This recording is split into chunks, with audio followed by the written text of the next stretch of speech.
Alrighty, we're back at it again. Let's go.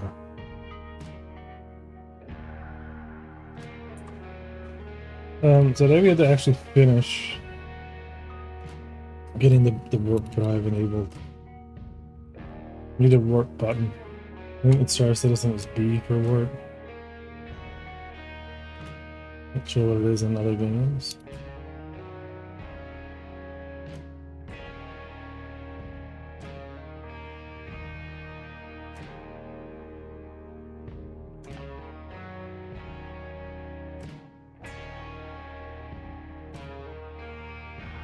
Yeah, B is fine.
Hmm. Do I have a ship movement system?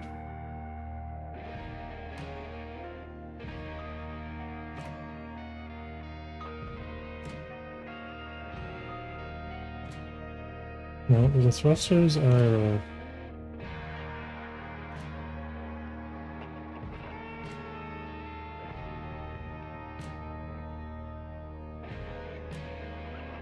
Yeah, okay, I simplified it, so it's all here.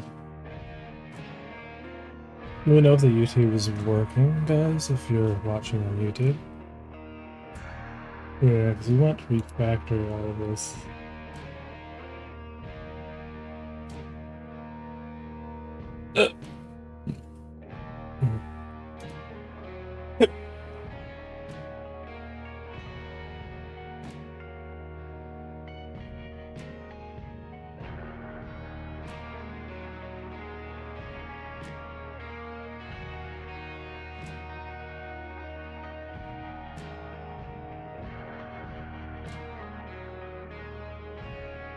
So for this,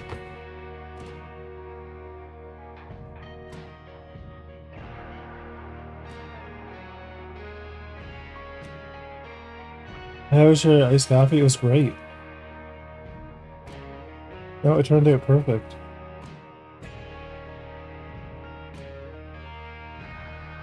Let me just put a.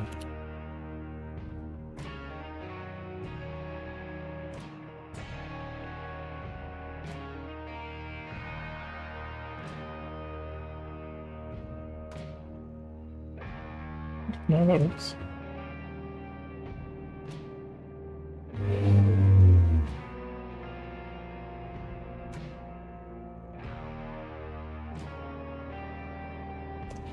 Yeah, so we want a different movement profile when we're in zero, when we're in warp than we are with this. So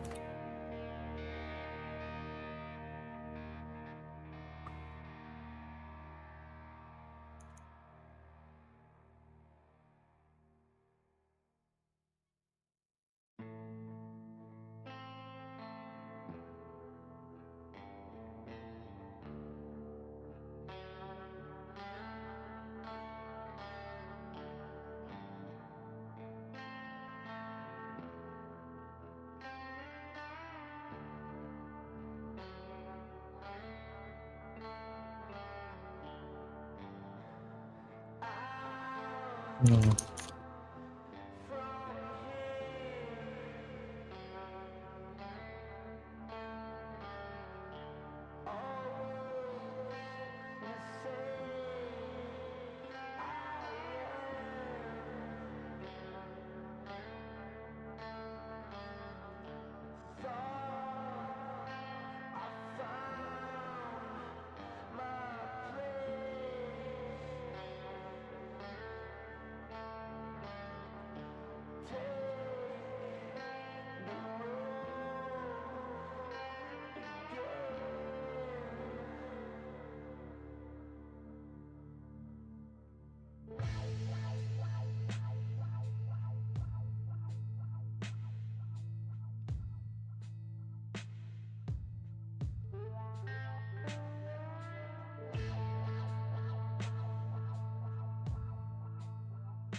Well, Rav streaming. Time to get cooking for dinner. While I convince my wife to order out.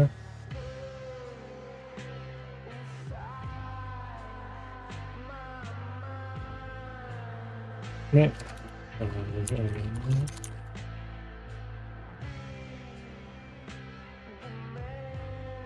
Nice.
I wonder will we actually get this done today?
Alright, so we're gonna say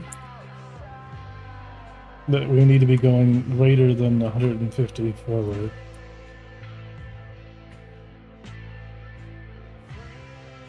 To engage warp.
Engage warp.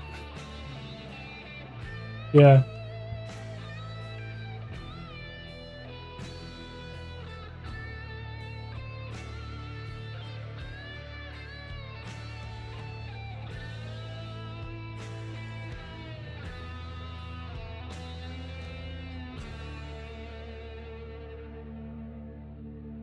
The in warp is what? What are you talking about? In warp is not equal to be true. What?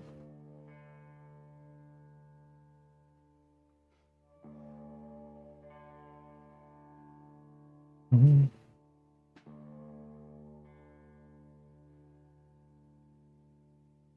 Oh.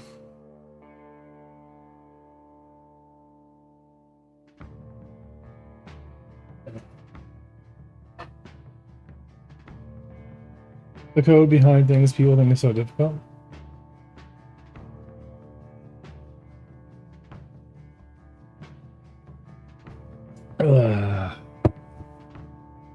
Then we want to actually set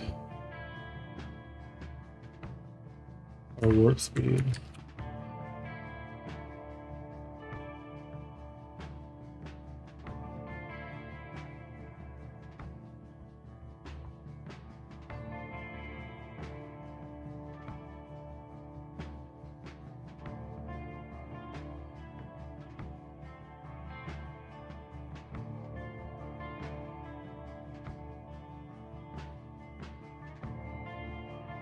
Yeah, so when we engage,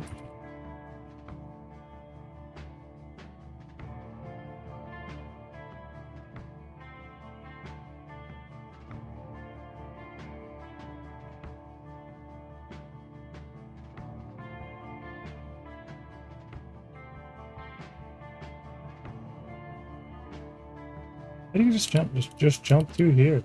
Thanks. Alright, we'll set our warp speed.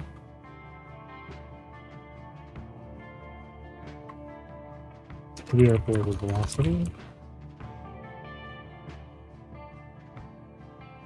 And that's already defined. That's all we had to do to kind of get going.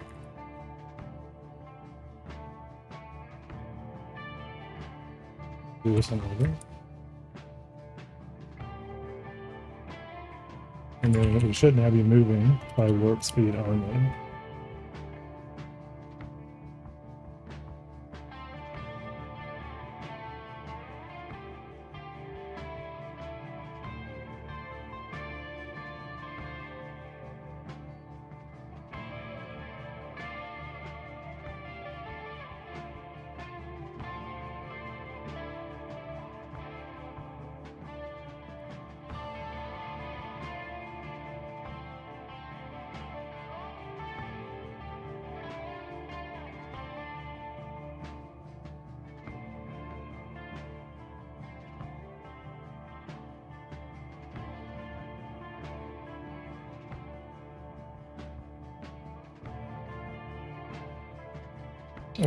Using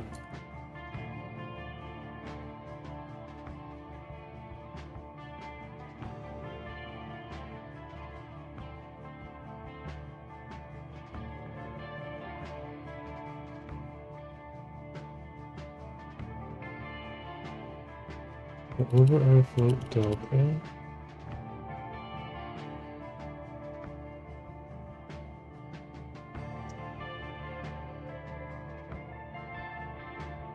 We don't know if we still want to be doing.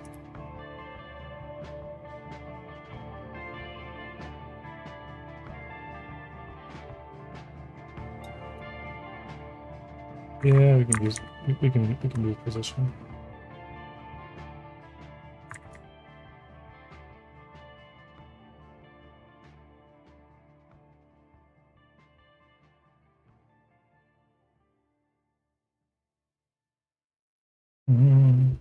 Although, so we'll need.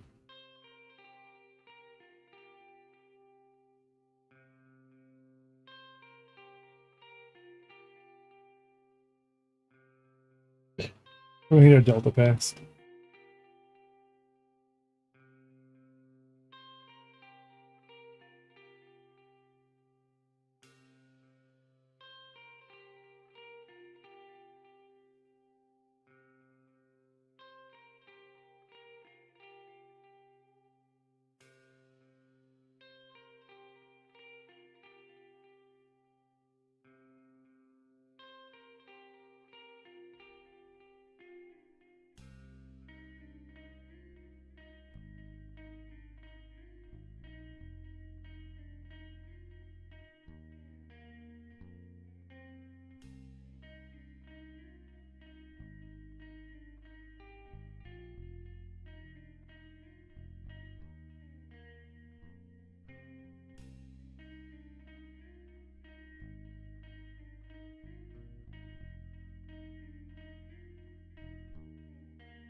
So we're going to freeze it.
Did it work? Hang on. Let's do 150, hit B. So we are now on autopilot. We are literally just flying by way of warp with a manually interpolated speed.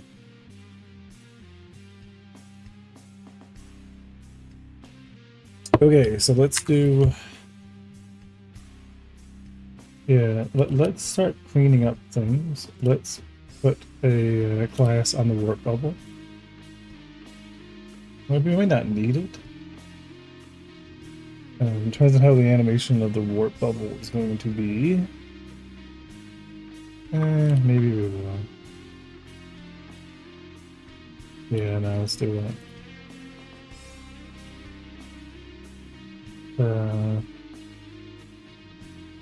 Hit player. New file. Yep. Warp bubble.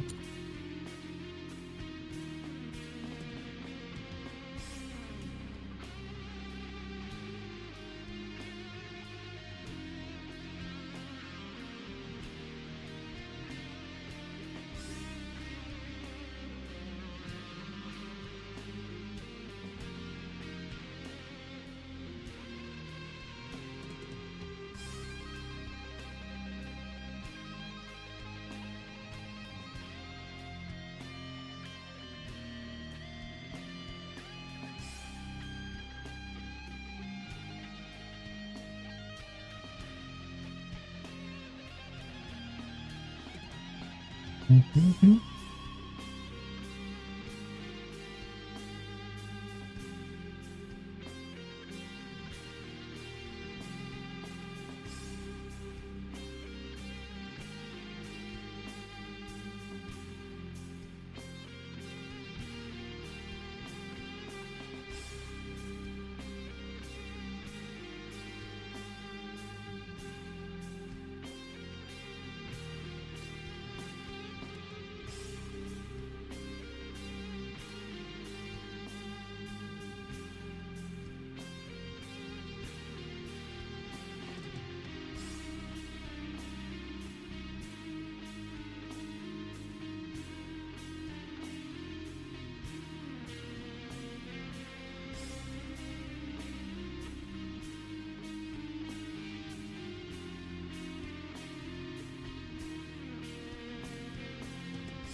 Sarah says warp drive bridge must always look like driving through snow at night, pretty much.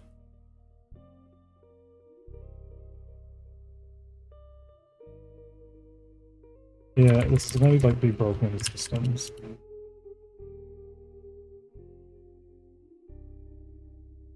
But it's not a complicated system, so it's like...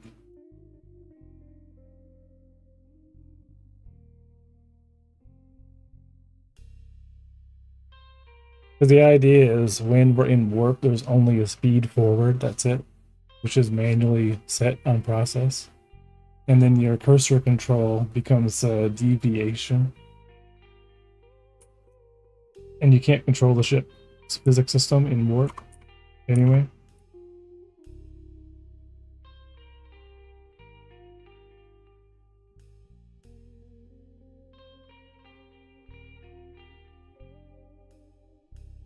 So right now it's like Back to the Future. You had to reach a certain speed.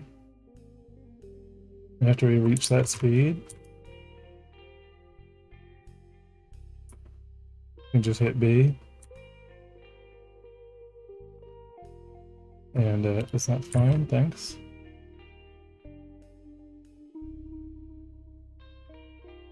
And the cool thing about the warp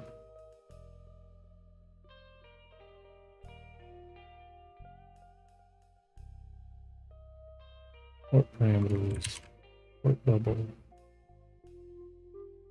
Yeah, I actually do want to break all these down into little parameters in warp or warp speed.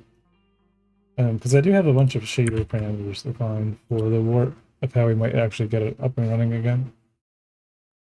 But for now, I just want to be able to get it like working so I can increase and decrease the warp speed.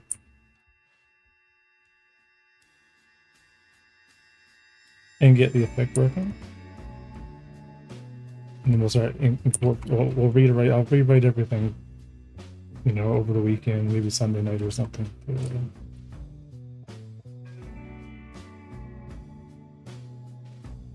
The issue is I need to get up to speed, engage the warp. These I have no control right now over this.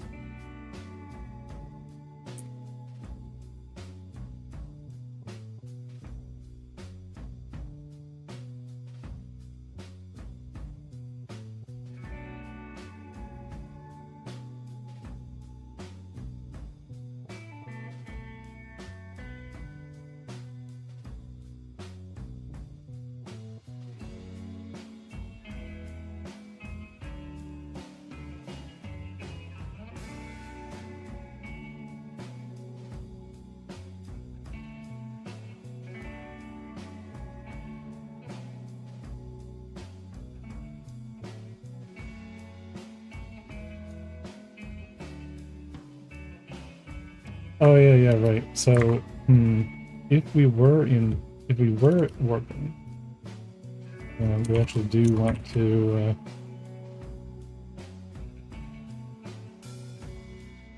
When we disengage, we want to actually make sure our linear velocity is initially set to be what it should be.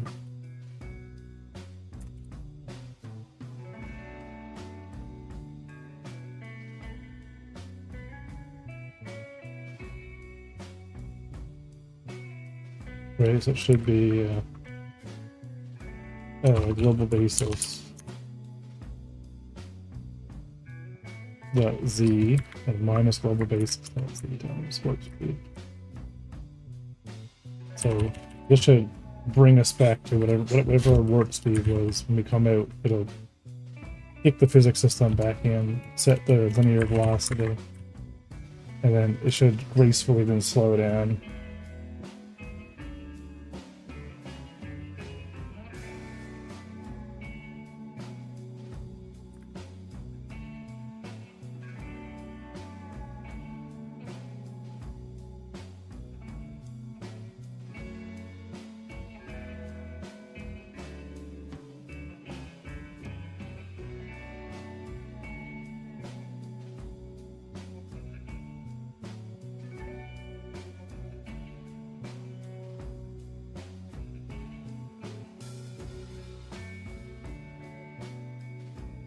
Oh, it does. Cool.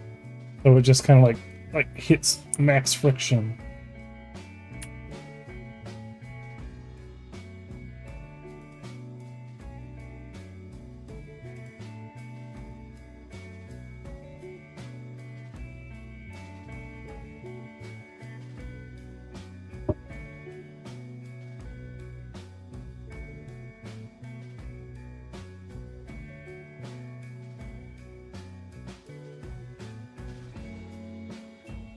So what I want to do is over time though, I want the warp drive to kind of like, when we're in warp mode, the idea of the warp mode is we take all the system Starmap real data and we look at all the different celestial objects. And we figure out what a gravitational value would be between each distance check. So what it's going to be doing while we're in this mode is as we're flying a line, we're taking the gravity value by distance and mass of each celestial object. And the speed at which we can go depends on us being furthest away from each body.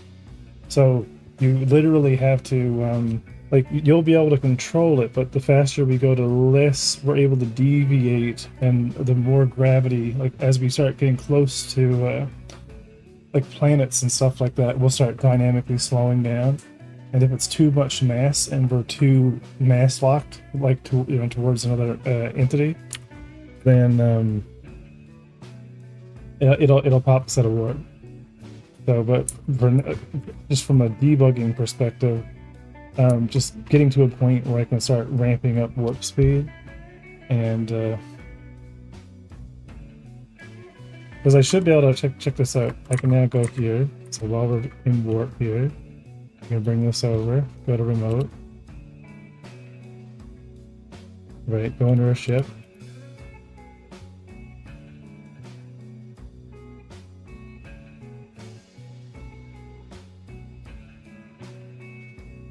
And slowly increase that warp speed. So if I make this 1,000, right?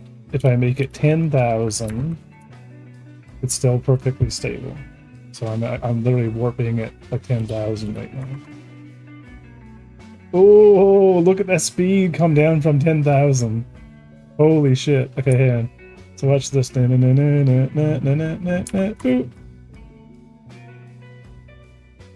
And we are at... So this is like moving at 10,000 meters per second. Right? So if we... right, like we're literally coming down from 10 meters per second. Well, you can't see it. We try to... let's move this over.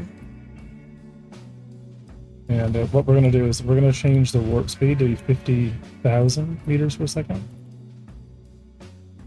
Okay. So now our warp is set to 50,000 meters per second. So we're going to start heading towards the planet. We're going to engage the warp. So like we are, and now back over here on the speed. I have a next one. We're going to change this now to 50,000. And then I'm gone. Right, so I'm now moving at 50,000 per physics stick. Look at that, 20,044. The physics system kicking in, bringing us down from like 20,000. So we are so far away now.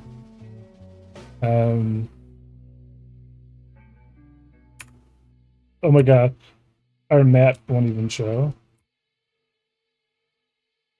at this distance. Nothing is going to show at this distance, too far away. We're at the distance at which all things are cold.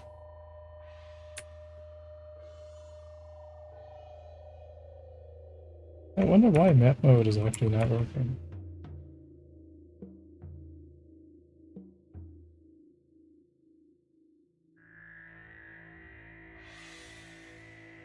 Wait, where are we?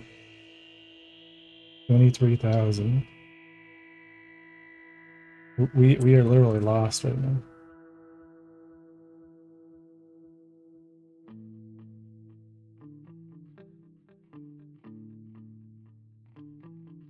Oh, that's a window resize on the rejoy cursor. Oh yeah, we can fix that. Yeah, I went like too far away. We just went way too far away. I can actually change that on the vector. That's an easy fix. Yeah, so now we have warp speed.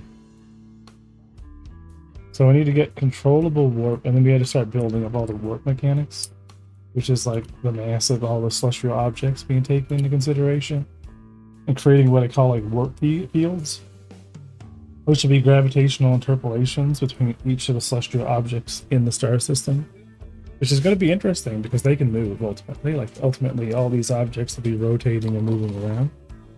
So like the field itself is going to be very interesting. But like, you know, my warp drive will be kind of like continuously keeping track of these gravitational values.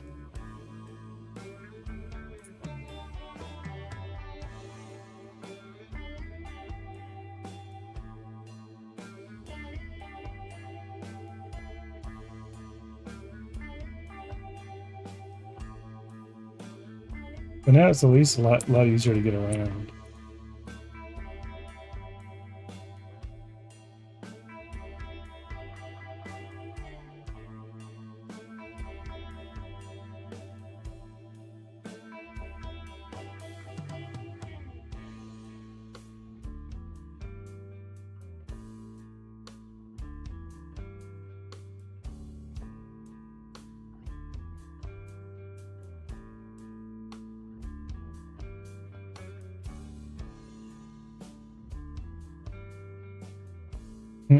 Off jump torpedo, let's go.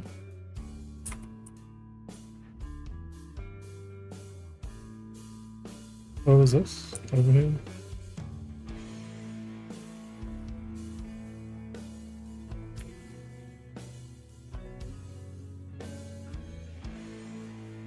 Yeah, so we need to ramp up. We need to get the warp speed slowly ramping up over time with nothing to slow it down.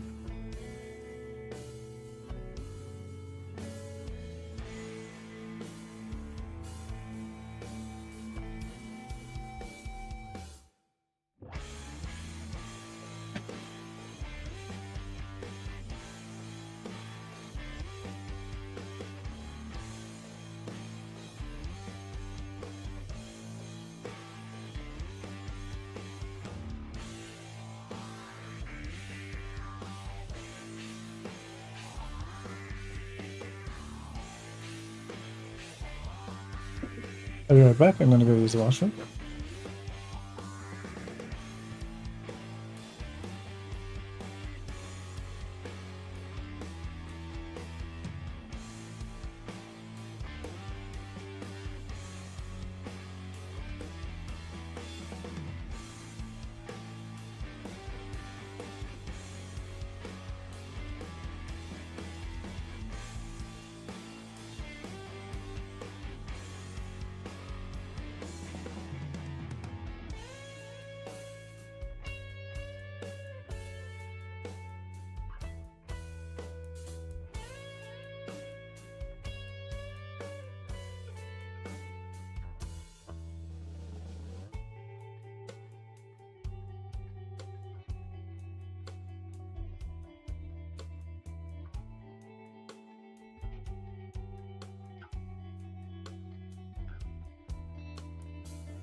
Now, what I want it to do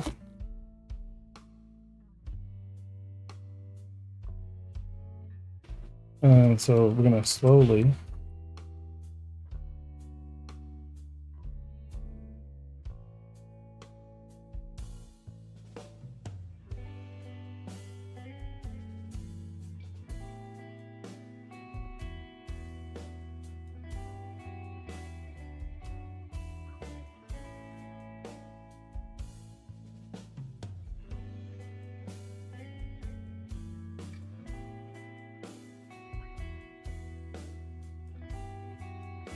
so we'll just build a time accumulator. Oh, what's this? Helpful. Just a random USB charger. Yep. Yeah. That'll come in handy. Model 404. This thing was not found. Yeah.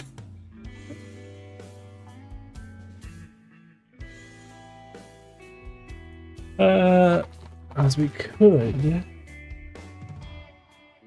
Yeah, I could keep an accumulator value, or we could just kind of like we could set a timer on the warp itself, and then have that timer kind of reset and start. And then that timer will increase the accumulator value. Although this way we can kind of do whatever we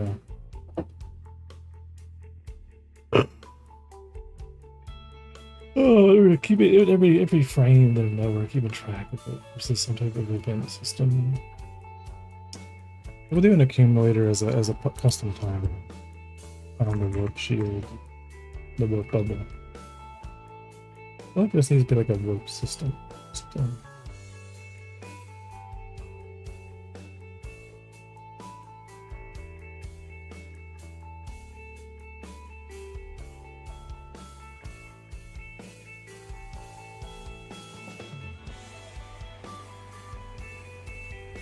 Maybe we won't call it a bubble. Maybe it'll be responsible for both visuals and the physical of the warp system. I mean, it's control. It's technically like, you know, we get a warp bubble, but I think we'll actually just call it warp as a warp node, and we can still have the yeah, the whole nodes can still turn off and turn on.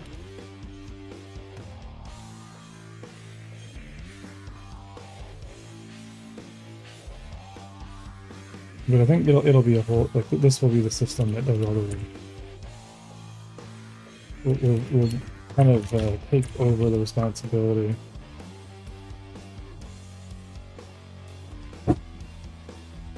Yeah, and then we'll do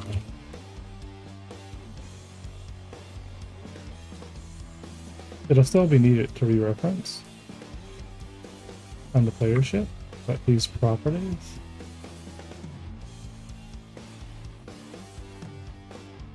Yeah, so it just needs a ship build system.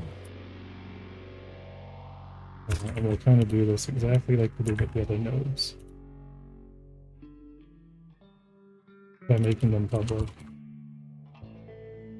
Let's get our warp system. Whatever it's set. And then we'll kind of we'll do all the warp independently. And we'll just do this here. We'll say if loading on ship warp. Just gonna call it warp. Kind of get this all organized.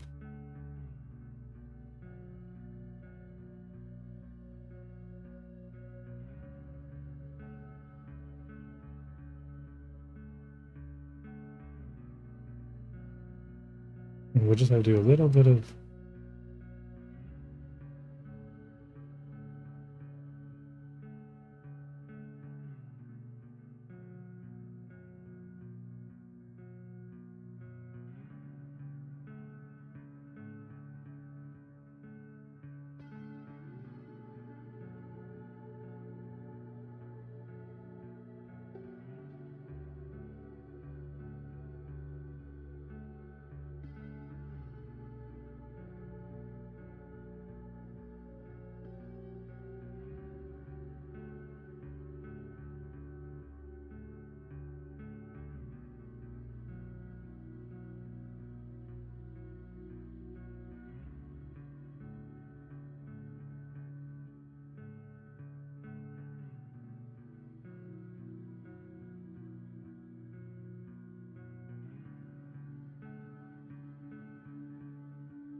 oh, we don't care at the beginning actually.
Yeah, and we only really need our parent as the rigid body that it is.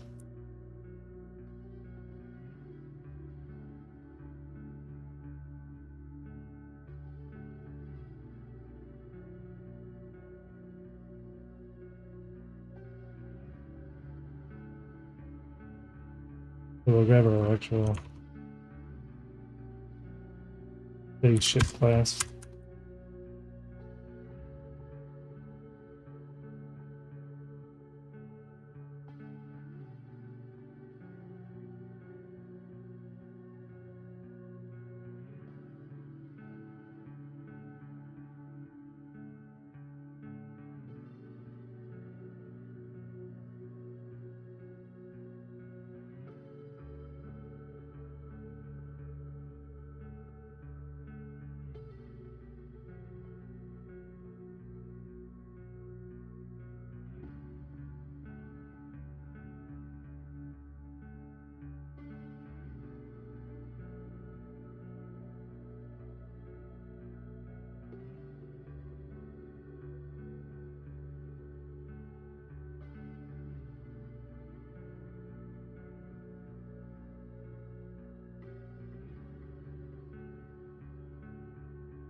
Yeah, nah, I like an active.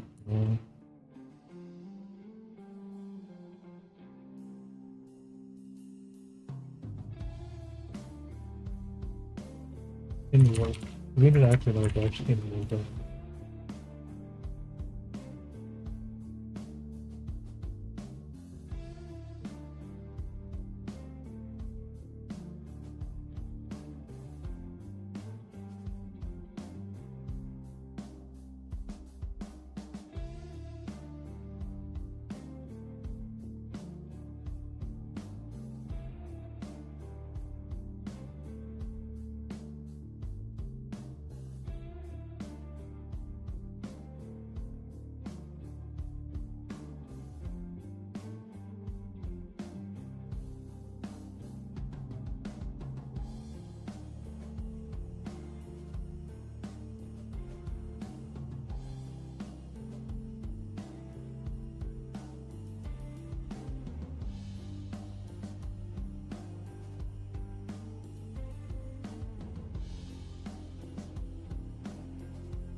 Yeah, and then what we can do is just don't take, just check if we have a warp system, right? And warp that is active.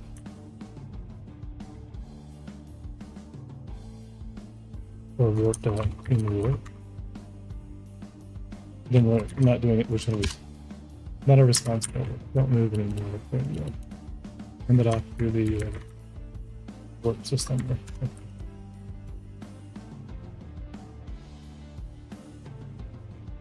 So warp movement.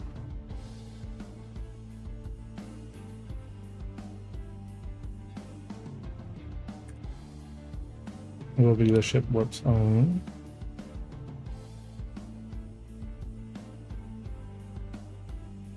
Physics process.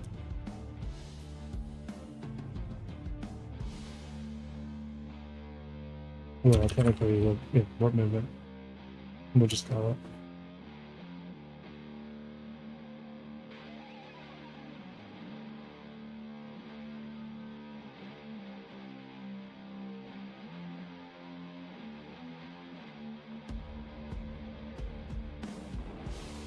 But now we're not doing anything other than checking if a component has been added, and if it is, this is the only bit of code we got to add to check it for exists. We'll fail that.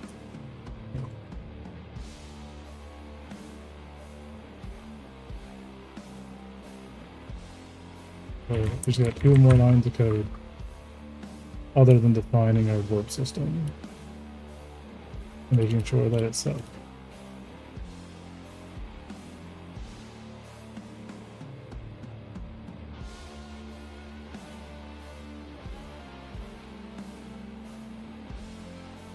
Yeah, I don't know what's broke. Let's go find it. Everything should still now be the same. And then what we'll do now is we'll start having the warp system increase speed forever until we turn the warp off.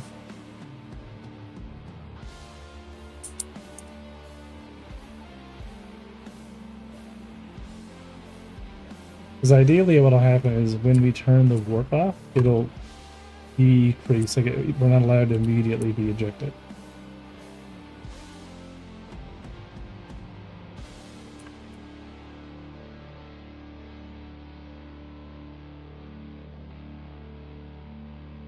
Uh-oh.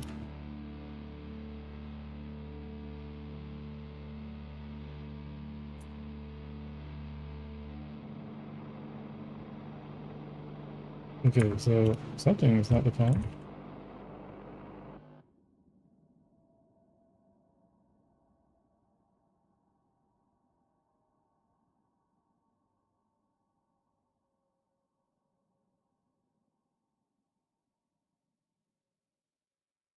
A call on the ship systems.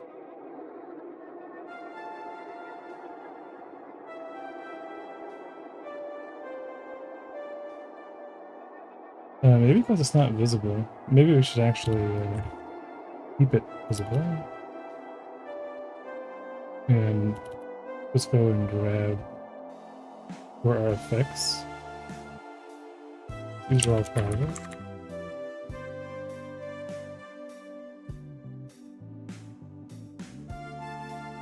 These are our effect nodes.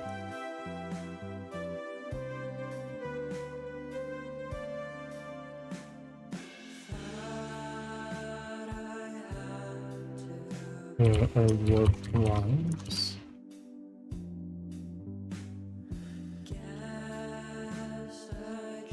And our warp field.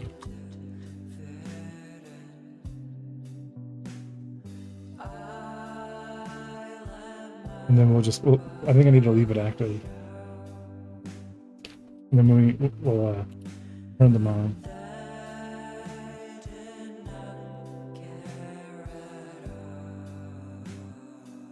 We'll leave the warp system active. We have our parameters.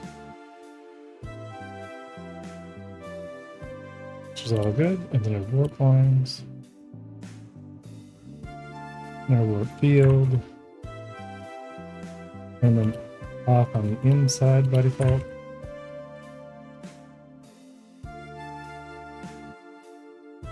Okay. And then we'll turn them on via code, the warp system. Because that is visible, which is how the warp lines. We're already in warp, so we're shutting down.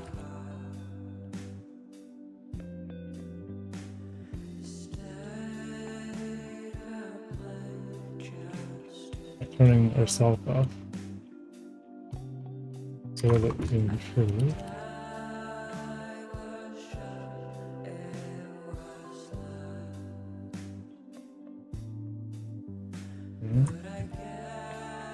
Maybe it didn't.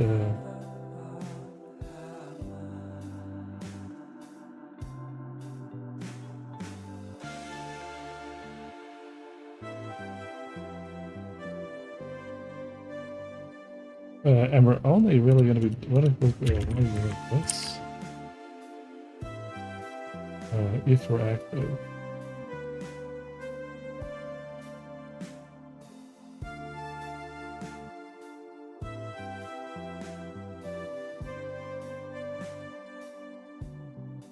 Not in warp over time. And then that should be. Oh yeah, and this will be that position. Same thing, we'll actually if we're using the ship. Okay.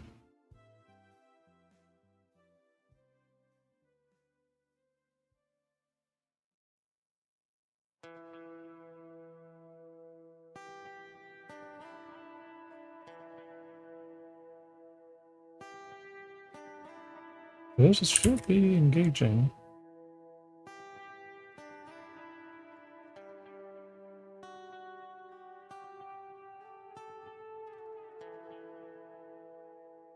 Like refactoring everything to make it, you know, more complicated than it was, but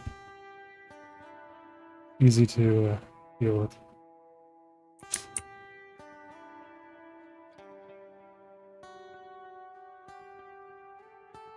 Yeah. Because the warp system is going to have to be totally different anyway, because it's a complicated system.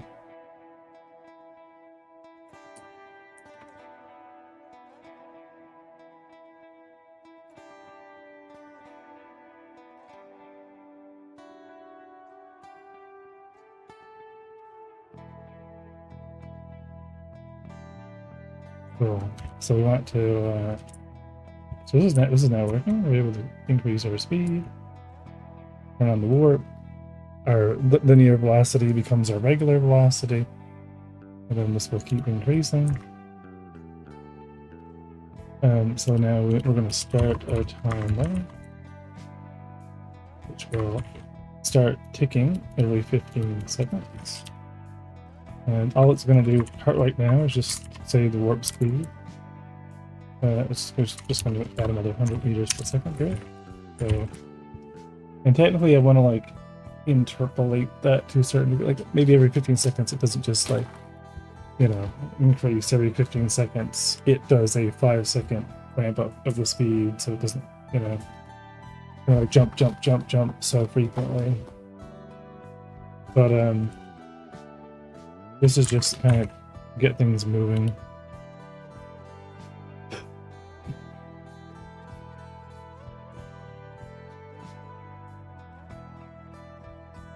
Because I want to get the ship moving as fast as the game engine can allow it to. And see how far we can actually go.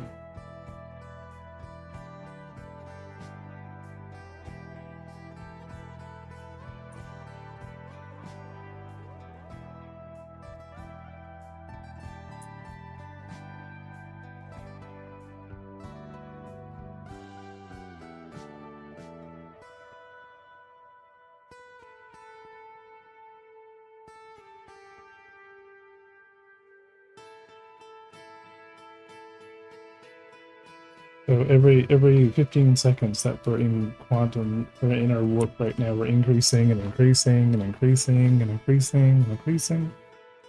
And if we like hit V right now, yeah, it's like.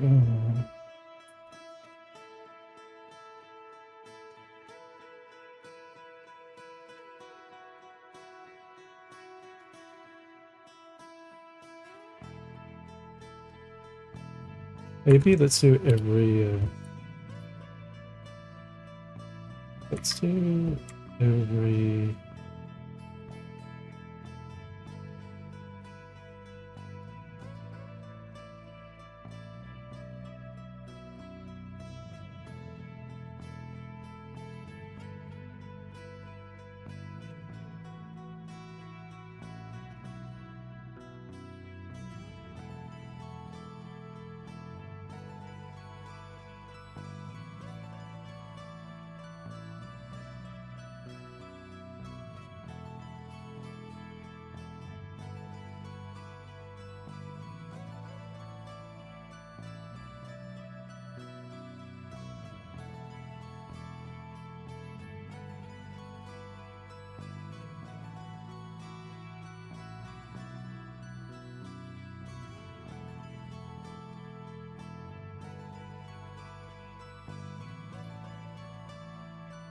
The only thing is we don't have access to the V-Joy movement.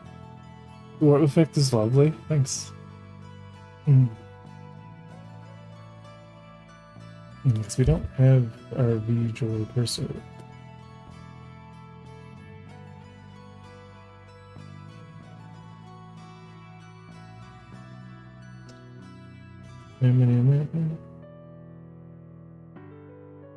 Does weapons have access to it?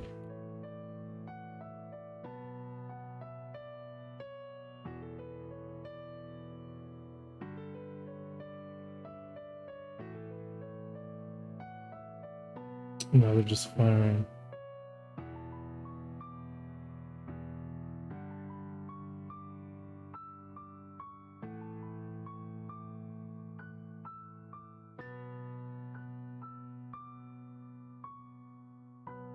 The airship has V-Joy.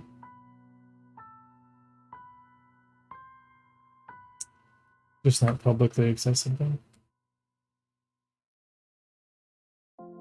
Yes, it does.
Yeah, I think this can go.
The aim vector and the aim input, they're public.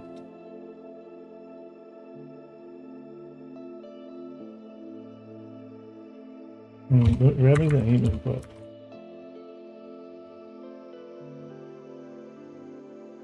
While we're flying around.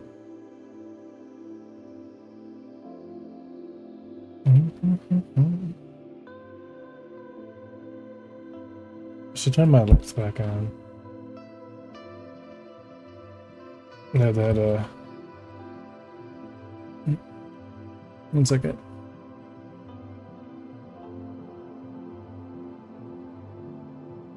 Because I had to turn them off because we were getting spammed earlier.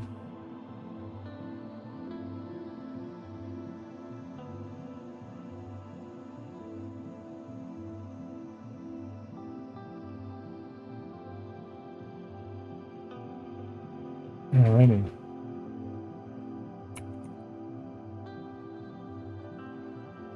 Yes, we need to actually make a bay for the warp drive. Right now we're just assuming we have a warp drive. So you don't get like unlimited speed.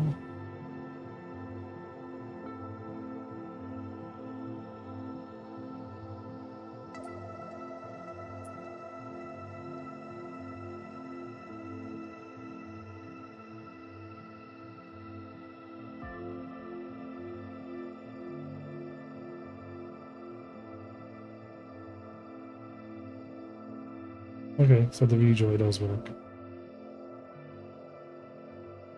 Look at that guy warping around, I know, right? Boom! And our speed gets sucked into nothing. So the important thing about stability of warp is that we leave the rigid body system becomes static when we engage warp. And we're just using old school physics process moving the ship. Because in space, everything that would affect the ship would warp around the ship. So there isn't necessarily collision when you're in warp, right? There's just the fact that other things that are going to be around you are going to be affecting that maximum speed in warp. So it's going to be ultimately it'll be a well-designed system. So like we won't be able to get, as we get closer to that planet, our warp is going to get slower and slower and slower until we're back into regular. The warp pretty much gets disabled and we go back to our maximum rigid body speed. But then as there's nothing around us, we'll just increase and increase and increase and increase and increase, right? Because there's nothing to stop us. So the idea, like when you're going to be eventually looking at star maps and trying to figure out the route, you want to fly as far away from everything as possible to kind of use the gravitational, forces of each planet to not restrict your movement.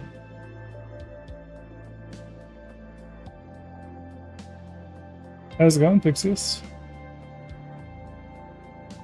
So we want to get the V-Joy from the warp system, and we want to be able to. You're okay. That's good. Okay, is good. And the shader has a bunch of effects for dealing with like how it appears, how it warps, and stuff like that. But I'm not worried about it. The warp is missing something. Don't you say it. Don't you say that word. We'll do sound design. But we'll go into the sound design. Anyway, but we need to control the warp. So we need to we want a fixed hey bro, how's it going? We need to what are those emotes? They are turkey and flowers. Oh, sniff. Oh, okay. Okay, so this time, so because I want to limit the turn rate. You like those emotes? All good. They're great emotes. So we want to look at this one. 3D's rotation based on a normalized, or not normalized input.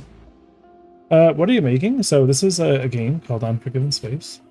It is a kind of a Star Citizen Elite Dangerous style FPS space game. It's multiplayer, and you go from station to station, buying cargo, selling it, getting money to upgrade your ship. You can become a pirate, you can do smuggling, you can do mining, and yeah, that's kind of the idea. I will just give you the quick, now that I have the warp working, I'll show you the main project. And I want another one of those coffees. They're actually really good. I have a drop left.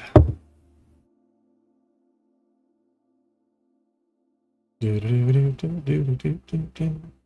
this is what the game actually looks like. So you have your standard trading ship. Right? All the components can be removed and upgraded. They're all physicalized. So this is the ship, right? So you can swap out, shield generators, power plants. Right, we have our little grav plates here for putting in your cargo, and the ship's fully customizable. That's kind of the idea. Coming up, good sir. Nice. Maybe I'll be like too caffeinated. Anyway, and then you're upgrading said ship in the hangar.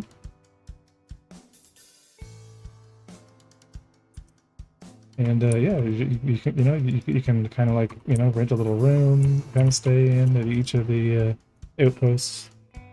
There's a lot to this that I'm kind of working on, but hey, 7 Raiders, some hyper runs. Welcome, welcome. You want to see something cool? You want to see something cool, hyper runs? It's very basic yet. It's not nothing crazy,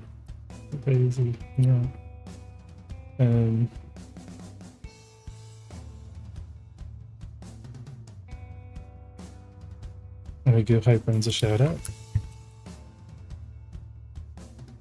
I'm pretty excited about where this is kind of all going. Because that's kind of like the idea of this whole week is like the next couple of weeks is getting systems online, getting gameplay systems online. Not fully fleshed, just getting them together. So getting the Starmap working, getting the actual ship components online. So what we've done is we've added I think you might have been here last time, but we have an actual warp drive now as an option. I still don't know why the warp drive is unlimitedly heavy compared to, even though it's a rigid body at 1 mass. I could put things in the warp drive, but whatever. Anyway, so this is what's new.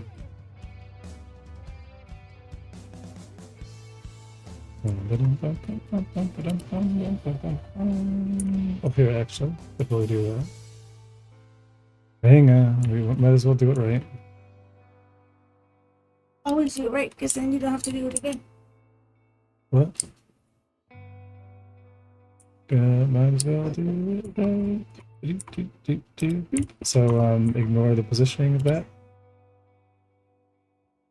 Are we ready? So check it out. Now I can take off. And now we can do this. So I can reach 150 and we can do this. And now we're actually in warp. And this will keep getting faster and faster and faster and faster and faster. And then boom, we can pop ourselves out and we'll be kind of turned into a rigid body again. And so I'm just putting in placeholders for jump gates, placeholders for the stations, placeholders for a star.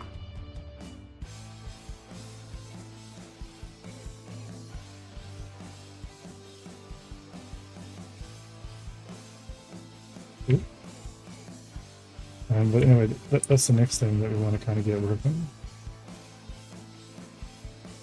So yeah, I'm pretty happy with that.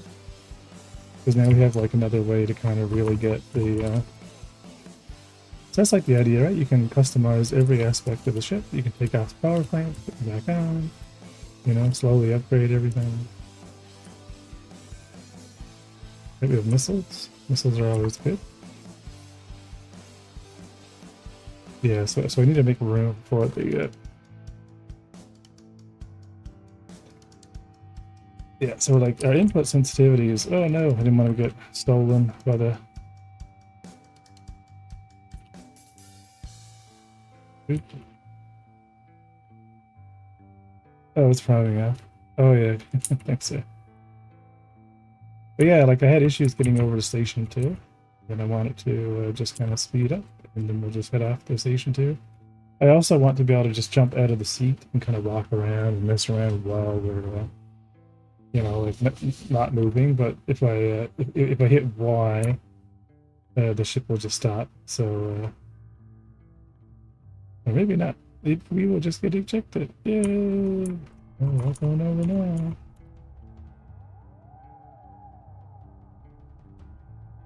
That might actually be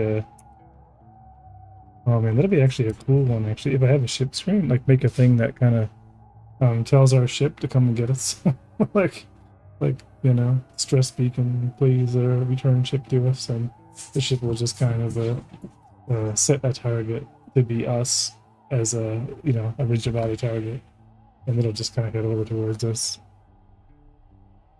So yeah, that's the game that's going along. Yep, because I need a way to die. Yeah, I need to actually make a command for like kill, so I can do a teleport.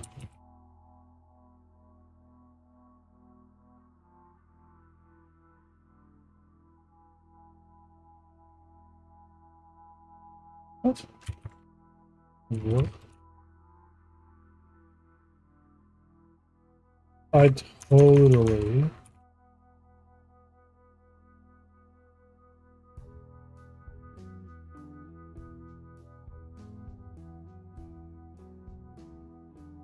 Hello, son. You are very bright. It's really late here. I have to go to bed. Have a night, a good stream. Oh yeah, and oh yeah, I gave you a shout out. Okay, good. Make sure you guys are following Hyperforms. Yeah, your game's awesome. Can't wait to get to a level of like gameplay where I'm like playing my own game often. Just getting it all online, getting the framework of the game working, you know. I need like a little debug where whatever we're looking at, we raycast and we can just kind of like return it to the console. So we're gonna like, you know, teleport target, and then like whatever we're looking at, we'll just go to its origin. Maybe a bunch of debug, like free camera, despawn, spawn. Not really increasing around workload.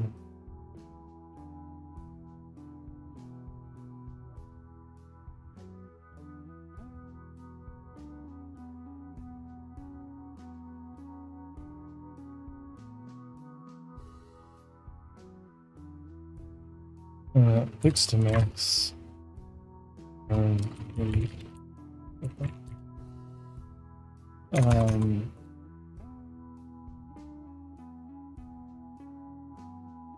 With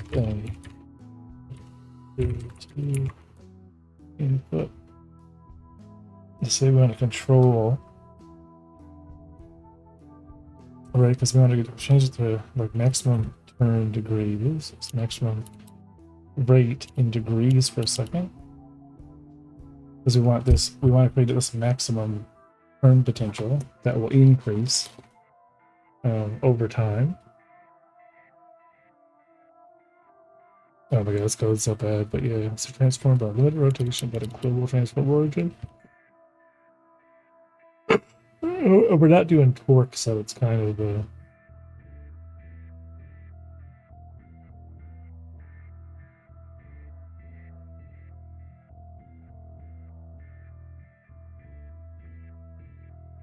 yeah, let me just create a function for that. So in our warp movement, we're going to do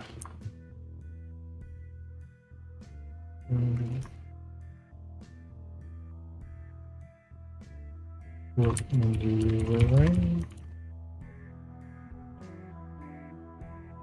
So our warp maneuvering. Yeah, it's probably better for decaf. I can have a warm decaf instead. Yeah, the issue with doing it, I do like doing it for paternity. So input direction. Probably going to be joy. I'm going to iterate all length is going to be 0. Oh, but I do like. Yeah, so let's get our region. Okay. Our aim input. This is what return a vector 2.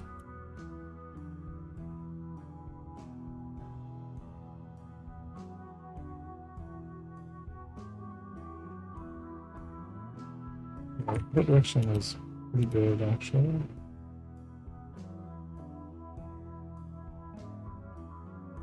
I think that's already normalized. No, it's not normalized. It needs to become normalized.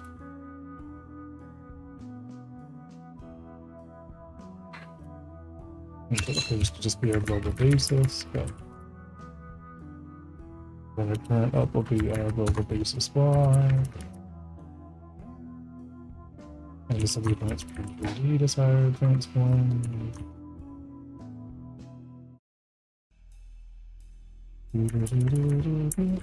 Basis looking at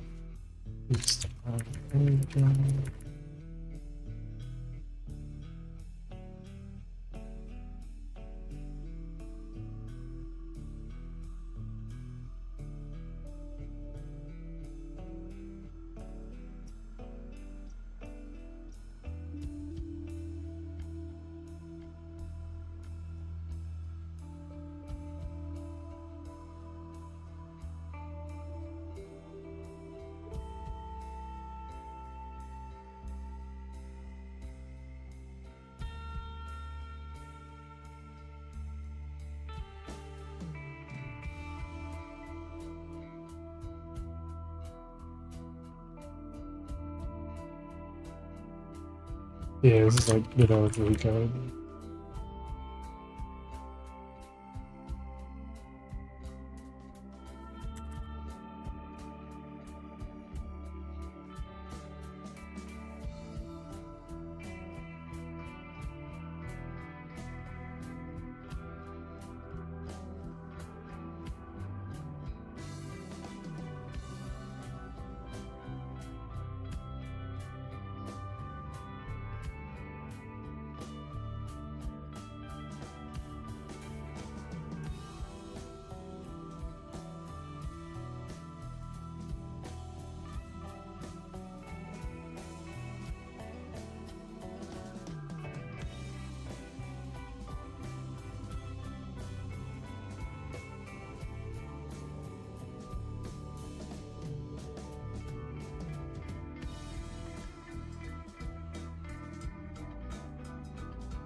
Yeah, because we can just get our global basis.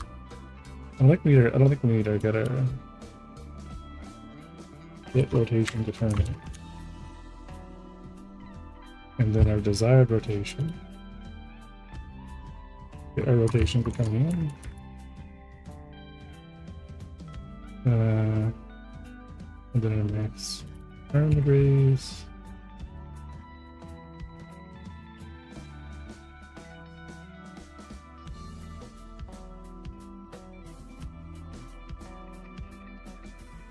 Which is going to be a lot slower than that.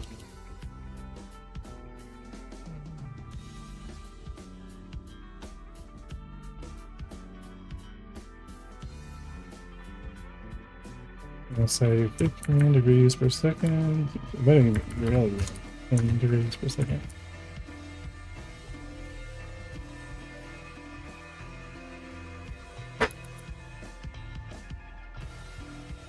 And this will increase as, or decrease as we get faster.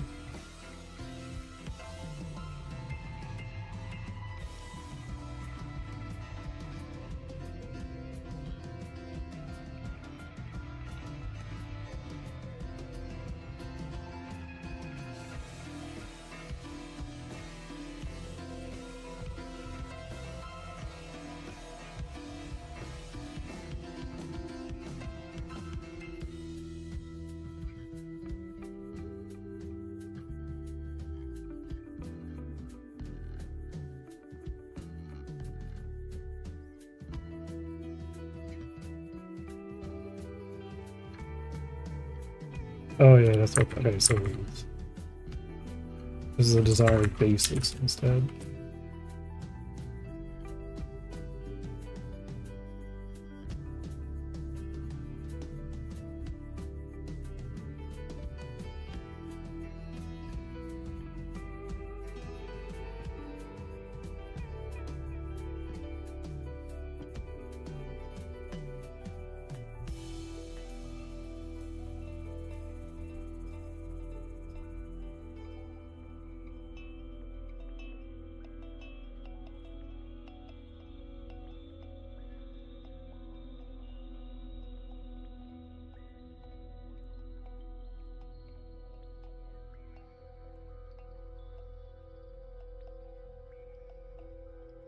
And what can make work? Vector 2 the top. Mm, mm, mm, mm.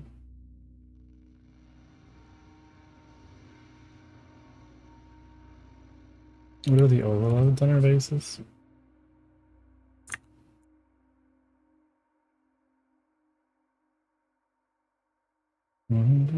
Basis G, basis Y, basis correction.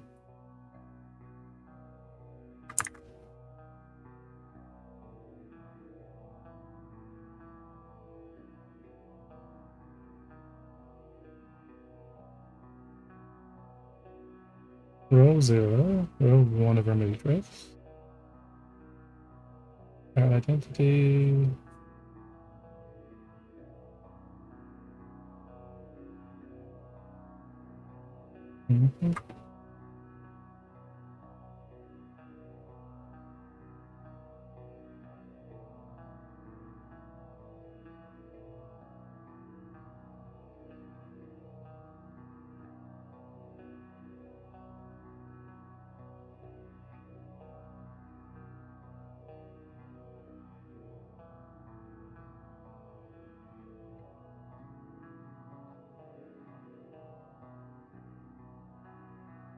So we can construct one with an angle in radians.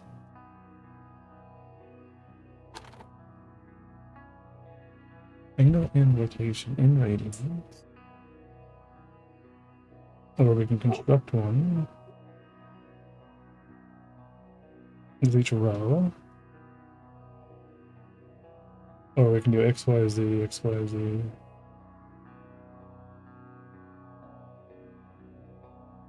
Oh, from Euler angles.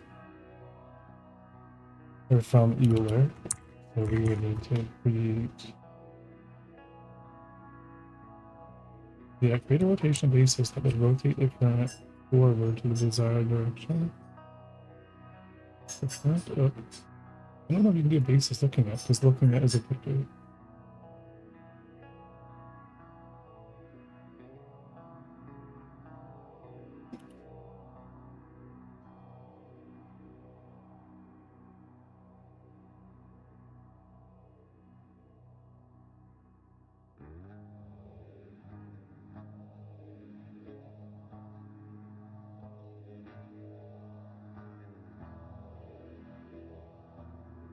Yeah, and also doesn't take takes vector 3 and a double because it wants the angle.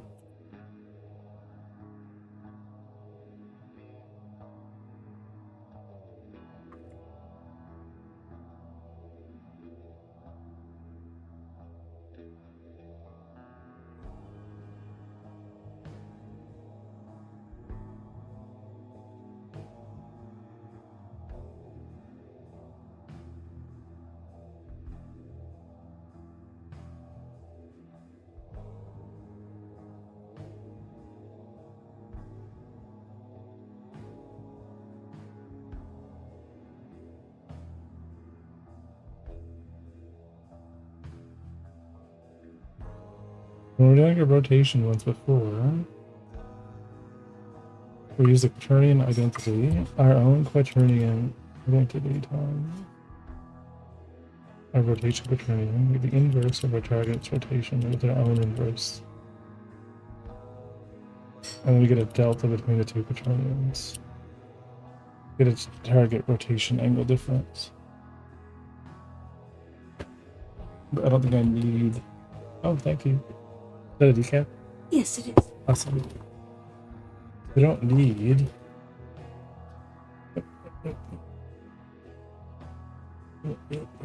I'm overly complicated this. We have her up. We have her current forward.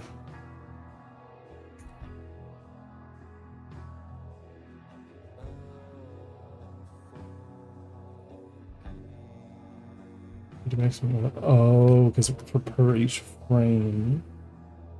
Oh, okay, I get it. We need to get that angle from the forward heading anyway to see if it's valid when we make the turn.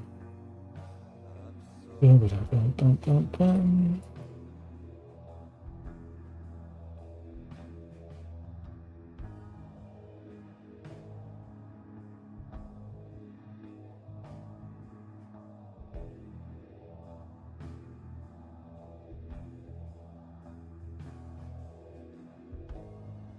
See if it has another example.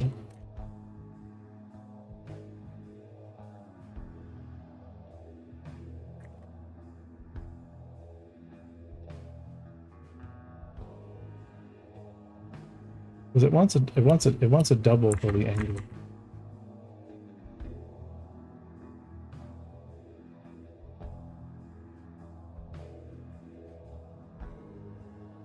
Yeah, because quaint doesn't work.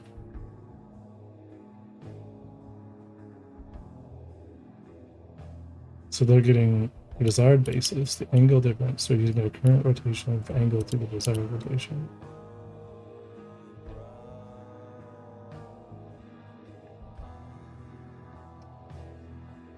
Right? So we should be able to get the desired basis based upon. Oh, okay, hang on. So if we create a new basis, the identity would be. That basis doesn't have that.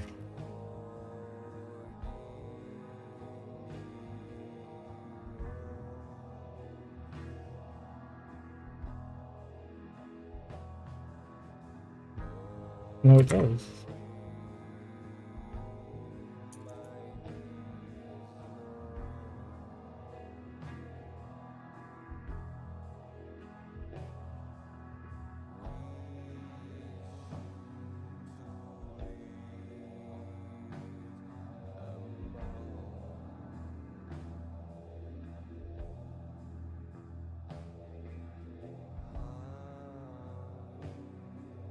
What saying here, Poyliner, is pretty neat and complicated work you do. What? Oh, the Quaternions are weird, but a lot of like times is not extremely complicated. Just API differences between old version of Godot and new.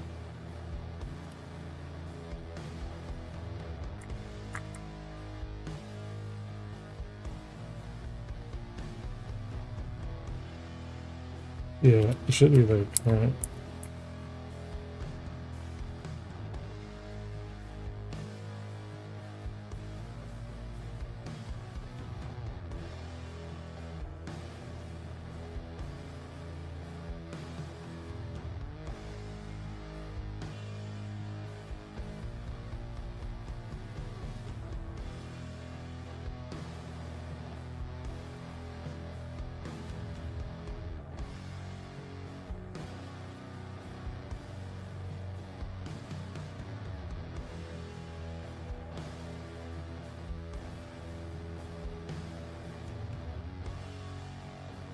Right? Like we can grab two quaternions from two basises.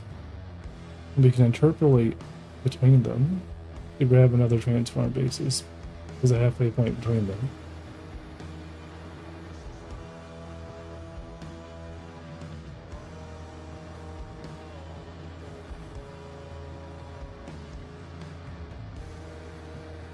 Right, like this is rotating.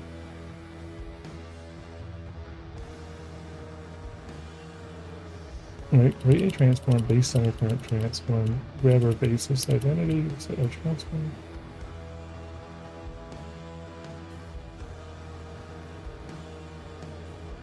Oh, there's actually a rotate local. You could also just do this by doing 2 phases, a local rotation on the X and then local rotation on the Y. So we slide the limit down.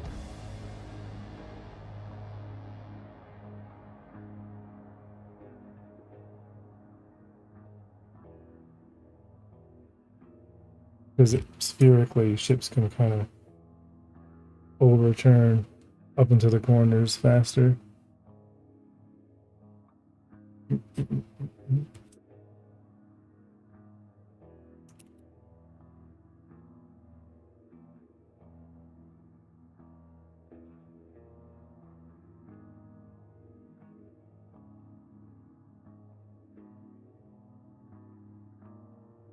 Yeah, our desired basis is literally our current basis.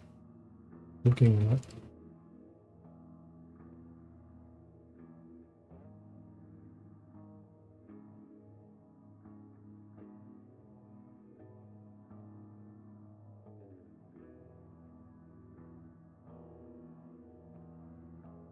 What's our inverse?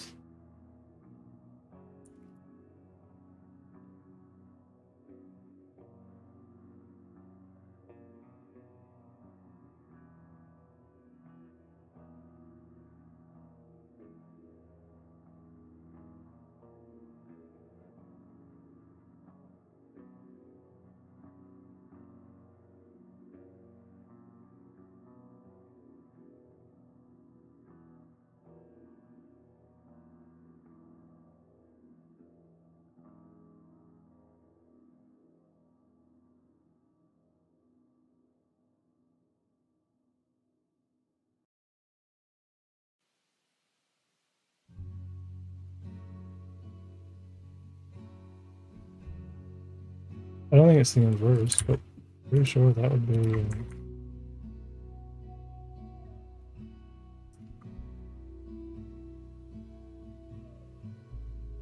desired.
Like, there's a rotated function integrated now, but it must require an axis. Introduce an additional rotation around given axis. Angle in radians. But we'd have to do both.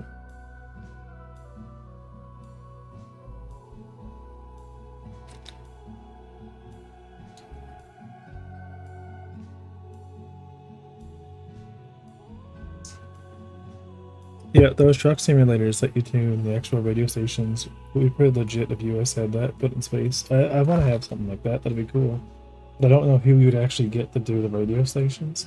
I think what I would actually do is we do up a couple of scripts in between. So hear me out.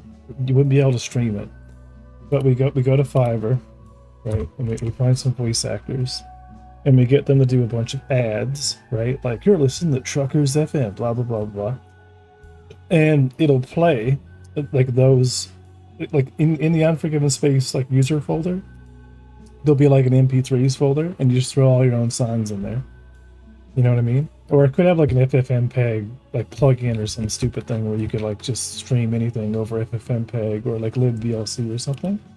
But the point being is it would interrupt your real MP3s, with like little advertisements, like in-lore advertisements in between them, and like it'd be kind of cool, you know what I mean? And the other thing too is we could have the music play 3-dimensionally in the ship, you know, like stereo. So it would like have all the ship audio that we're not engineering, right, Fixius? Kind of mixed in. Like my vision is that I want to have, when we're in the ship, I want to have the engine noise mixed in with the electrical noise. We have like the electrical components behind us, the main engine noise, like lots of layered soft noise, so that when we go out into space and everything is quiet, after the airlock hisses and closes, the silence really kind of gets you. Because I think it'd be kind of cool because you get used to kind of the ship's noise or whatever. And then music with 3D audio could really blend in really nicely in the game.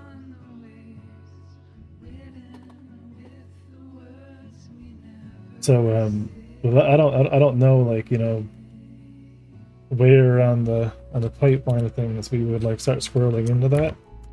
Probably like after a Kickstarter.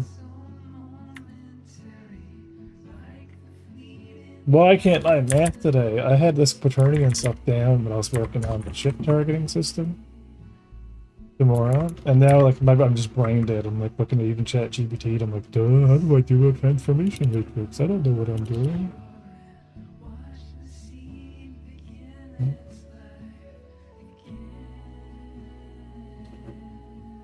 Like, I'm sure all we need to do is get them both and check the angle difference and make sure the angle. Oh, right, because we need to create, right.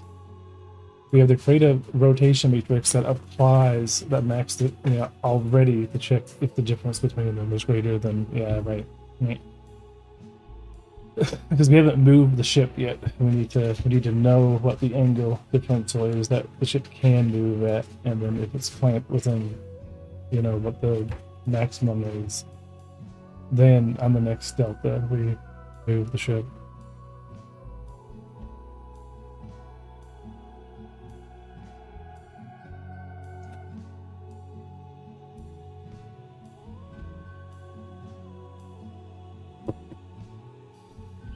Yeah, tomorrow on Unforgiven Space we have fully working. I don't know if you were around for the audio demo we did with the VoIP. We did VoIP plus music player. That would totally get us banned. But sure.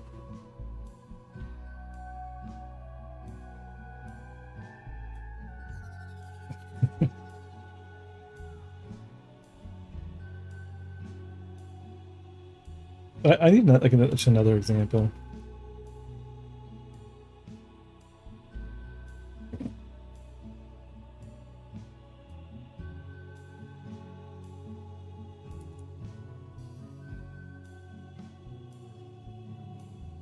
My brain over key. Chat GPT being dumb too today. Yeah, let's just do it again. A fresh chat GPT. So I have a vector 2 input. Shift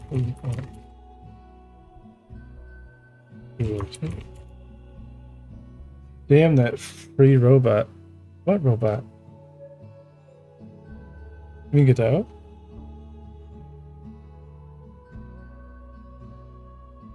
Oh yeah, GBT, I know. On X and Y. Yeah. The hell did I just turn on? What is that? Turn on random mode? How did I just turn on caps mode?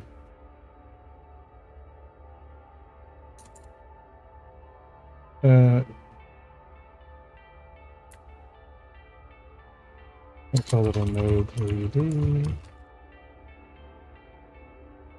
But limit select tone rate.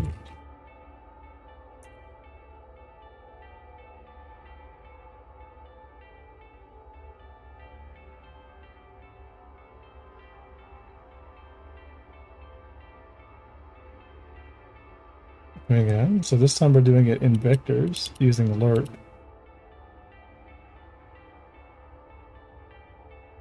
Oh, okay, yeah, that's kind of clever. We set up our rotation degrees.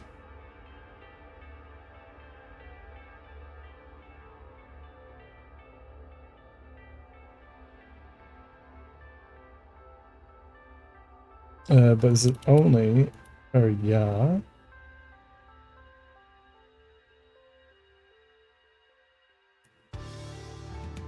Yeah, so I want this for yaw and pitch. This is perfect.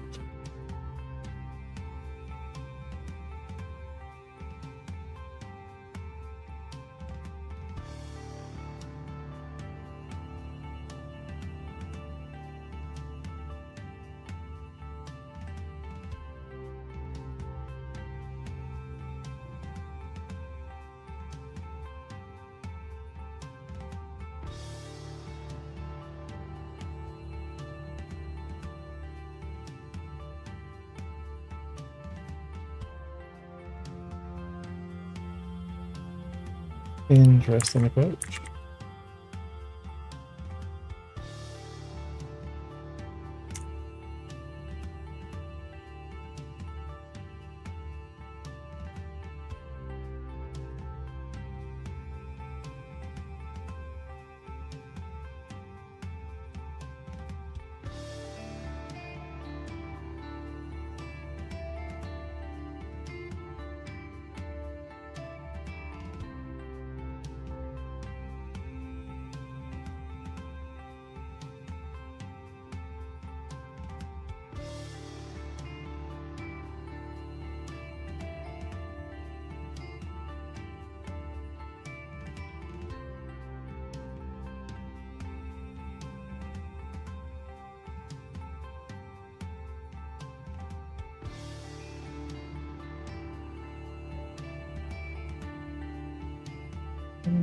Yeah, that can be good.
Wait, what did I delete?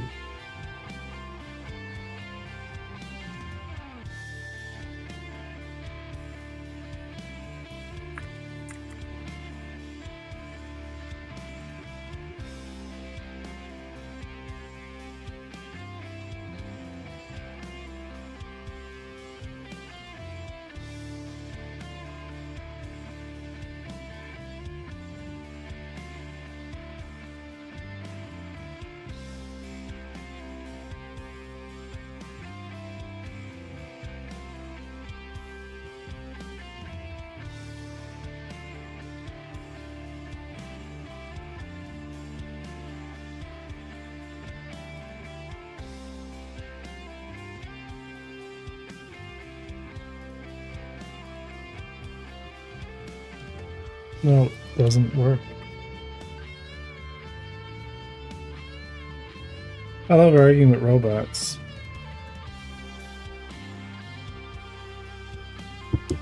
Right.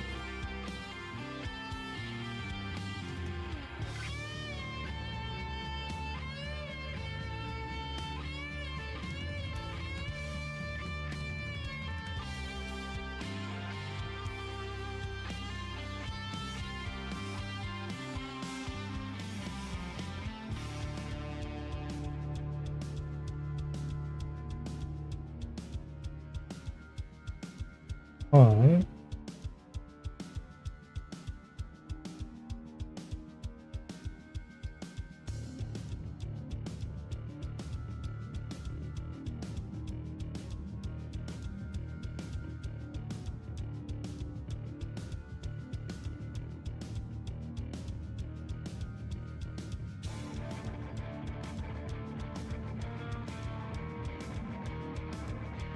That's a double.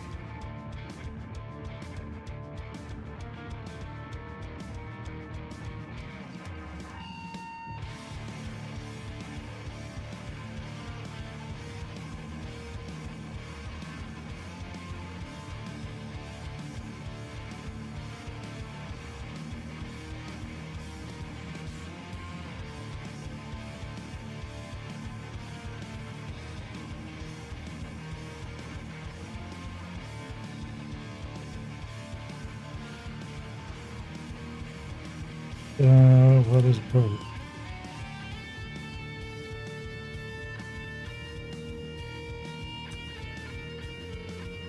It has a bottom.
I think we should add robots to the game.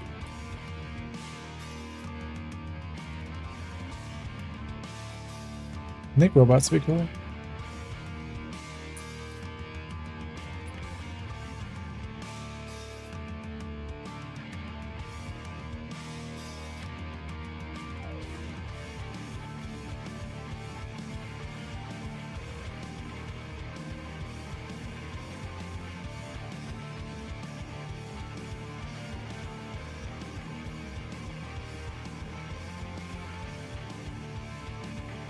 Or like just like rotating the warp bubble? Yes. No, I mean like humanoids. I mean like robots. Like as like a type of NPC. So we have like cyborgs, like, you know, kind of, but then like just robots, like old, like, you know, 60s kind of Jetson style kind of robots kicking around.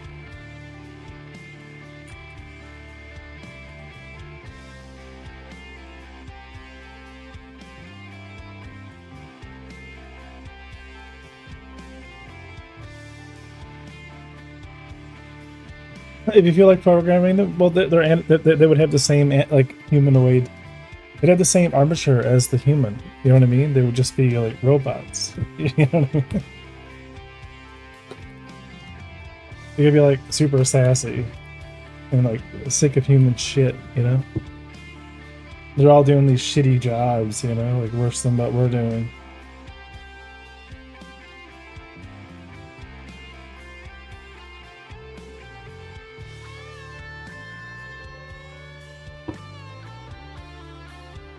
That'd be hilarious. You get like you know, an autopilot. You go buy an autopilot, and you got to go on a mission to pick up your autopilot. And you're like, "Fuck yeah, this is gonna be great." I'm gonna go buy the module for my ship for like autopilot, and it's actually an entire NPC.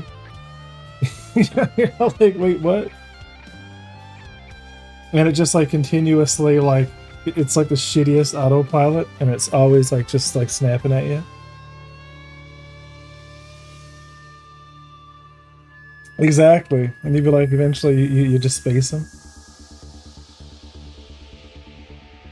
He's an autopilot to navigate the autopilot.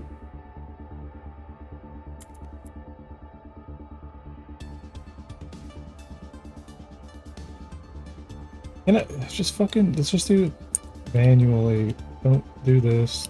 Do this instead. Get rid of this. Clean this shit up. And then I don't think ATN2 needs to be cast.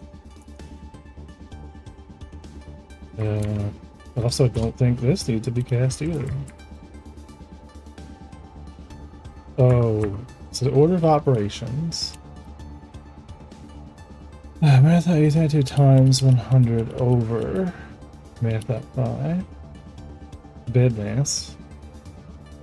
ATN2 put over vector times 100 over like maybe this. Because this is our this to this. Math that ATN2.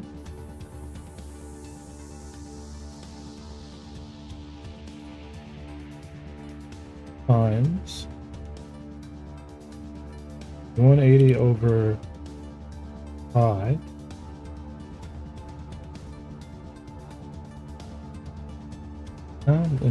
Meh. Whatever. It's annoying. Return our ship. Set our rotation degrees based on our limitations. I love making ChatGPT do it, just so I can have the joy of doing it better.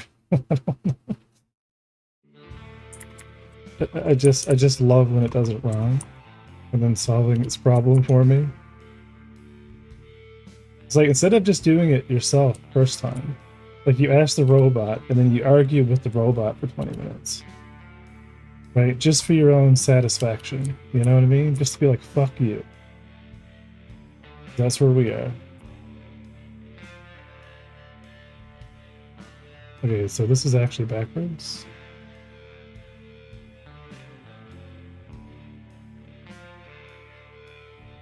Oh, and we're still like limiting on the okay, so function kind of does what we want, but not really. It's because of the clamp on the entire limit itself. I don't want to clamp on the limit if we're clamping the rotation delta anyway. I don't know why we would need to clamp the input vector. If the pitch is just going to be the y.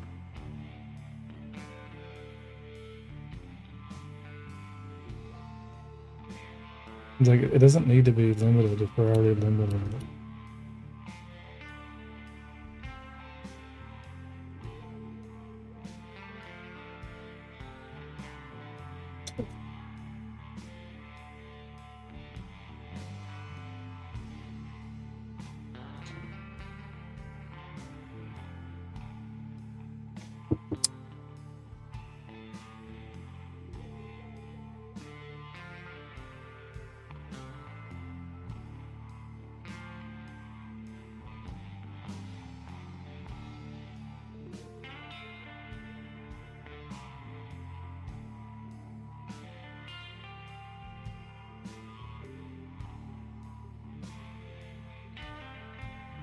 Yeah, so we're just scaling it. Without.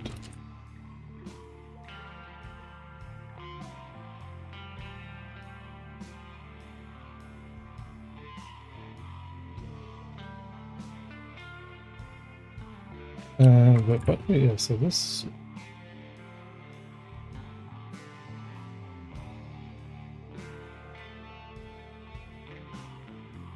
Were they both backwards?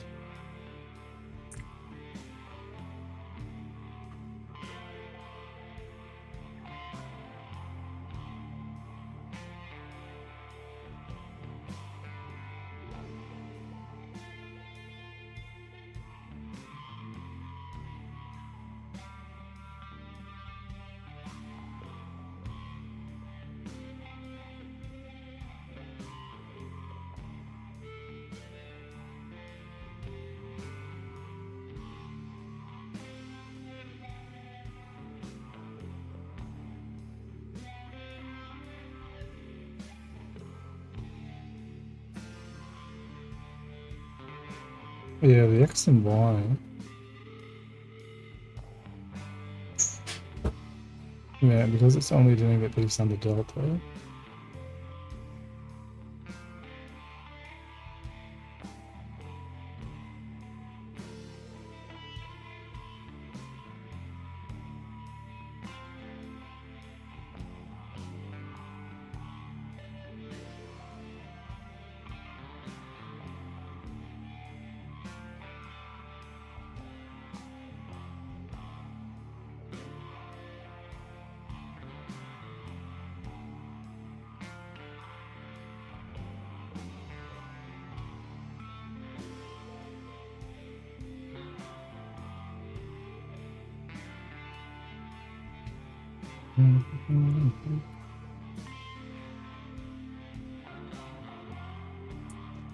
Yeah, I still like the Quaternion approach.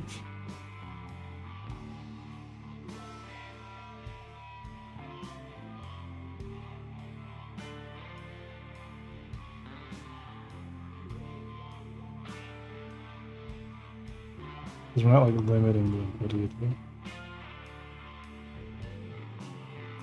And it like auto stops, so it's not. Yeah, it's not.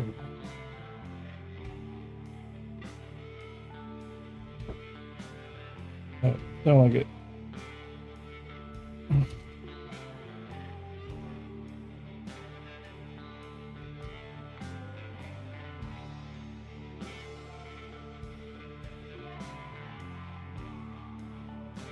Yeah, I wish like.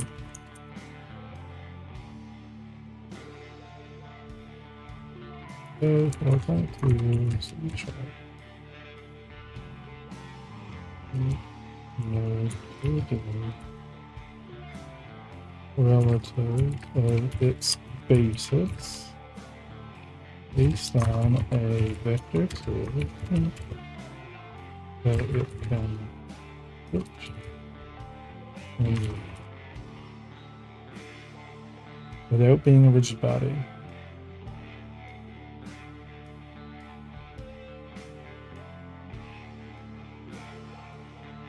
And that's pretty much what we had before.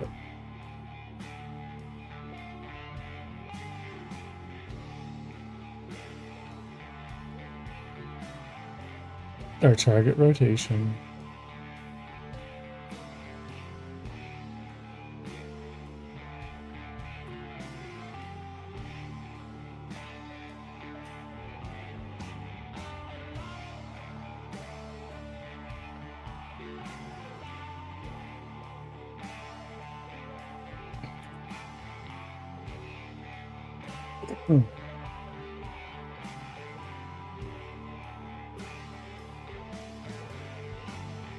Right? I still think this is the better way of doing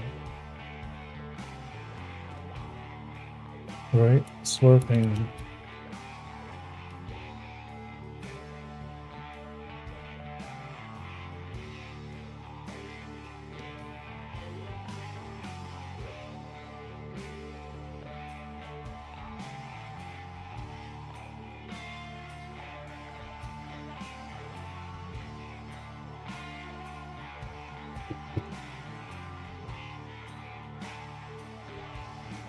Like, there's a function for getting this automatically. It's stupid.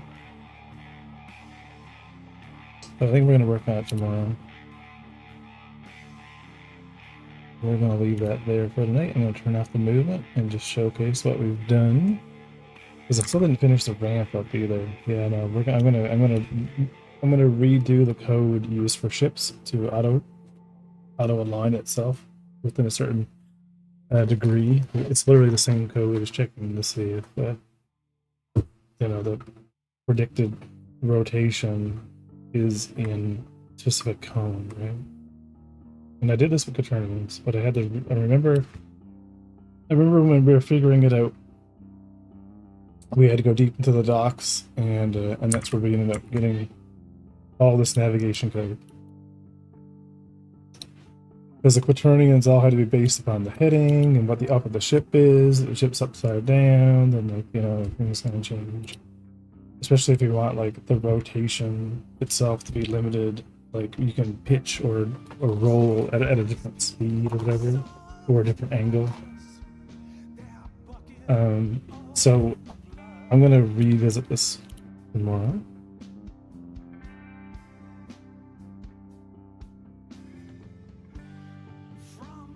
But I'm quite happy with the language at the moment.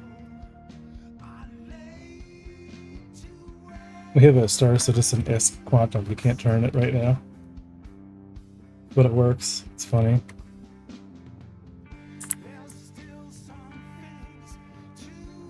All right, so just to highlight tonight, spawn in a ship.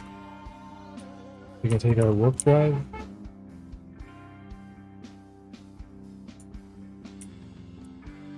We can throw our warp drive in our socket. Obviously, this is not the right spot for it, but it's my test item port for this thing.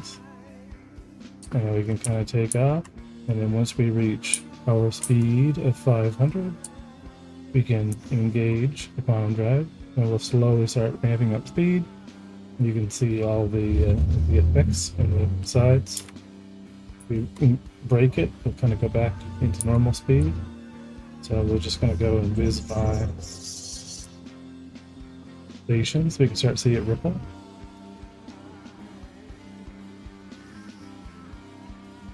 Yeah, I was like, why is that thing off center? I just realized my cursor is like not fully centered, or the ship is not fully centered.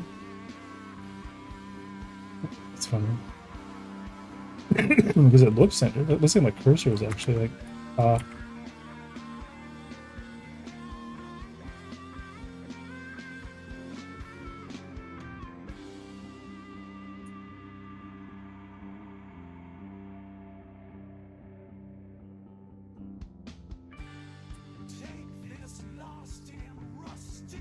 We also have map mode. We have our little star map working with navigation beacons.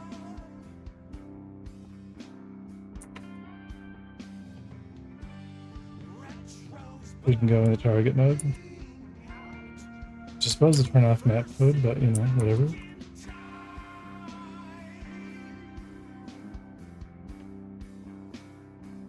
Overall,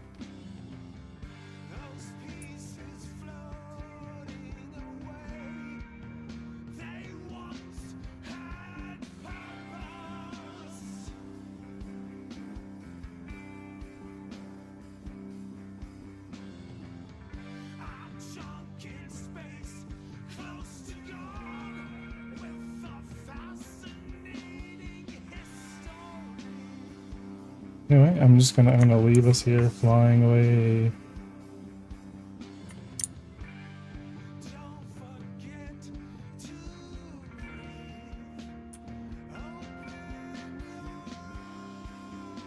But every day it is more of a game.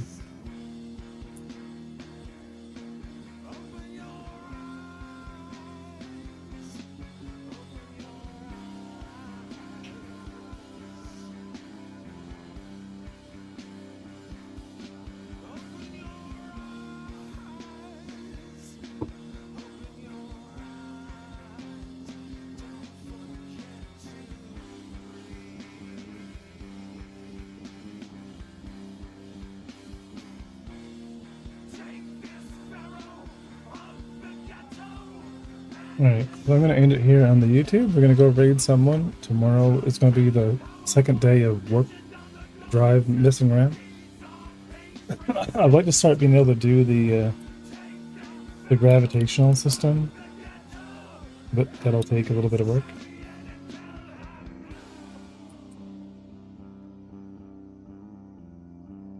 I'd love to build a compute shader that I can feed in, you know what I mean, these relative positions, and have it generate like a noise, like a custom gravitational field, like the entire field turned into a texture, so it can be sampled. That could be cool. I don't know how much compute we're already using. I don't know. There's a lot of food for thought. But anyway, it's coming along. We can now quantum. You know, we can jump within the system, and we can build a star map up from the data. It's all going to need work, but we'll leave it there.